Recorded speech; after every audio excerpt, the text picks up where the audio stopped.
Hey everyone, I'm Isaac and welcome back to Isaac Reviews 2025. If there's one thing I've learned over the years, it's that religion can be a powerful thing for a lot of people. Sure, it depends on how it's used, but for a lot of my followers and people I've known in real life, it's been able to provide them with a sense of community and support during hard times. And while I've mentioned before that I'm agnostic, I can see how faith can be a strong part of a lot of people's lives. With that being said, faith-based movies are terrible. The only one I can think of being any good is The Prince of Egypt, but other than that, these sort of movies are, for lack of a better term, god-awful. But one little movie stood out to me from what I saw of it. Enter Light of the World, a film with not a lot of fanfare surrounding its release, but I was honestly interested in it from the trailers. On top of it being 2D animated, it looked like it would be a different take on the story of Jesus by mainly focusing on his relationship with his youngest apostle, John.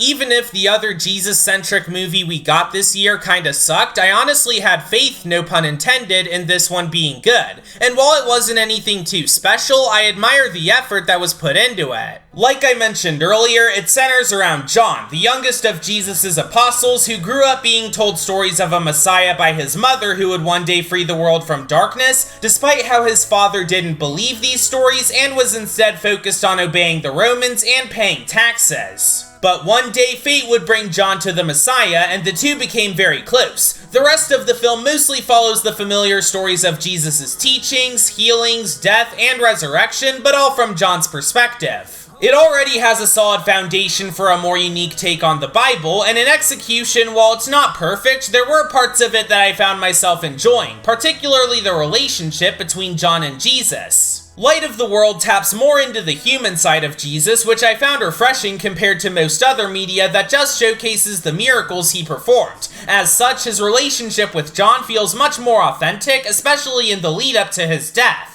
The biblical stories are also well integrated into the film thanks to the good direction, where even non-religious viewers can potentially get something out of them, and that especially applies to the animation by Lighthouse Studios. It's always nice to see 2D animation on the big screen, and this is no exception. The character designs are creative, the backgrounds are nice, the animation is decently fluid, some of the effects are cool, really, it looks great across the board. But sadly, the film does have some stuff holding it back from being truly divine. For one, some of the dialogue was honestly kinda bad. Like, yeah, I'm not expecting them to be speaking Aramaic or anything, but the way the characters talk feels a bit too modern considering that this is supposed to be thousands of years ago, especially when they broke the fourth wall at the end to show a QR code. Also, a lot of the side characters don't feel all that utilized, especially the disciples. Some of them, like James, Andrew, and Peter, have some prominence to the story, but the rest are mostly just there without a whole lot to do.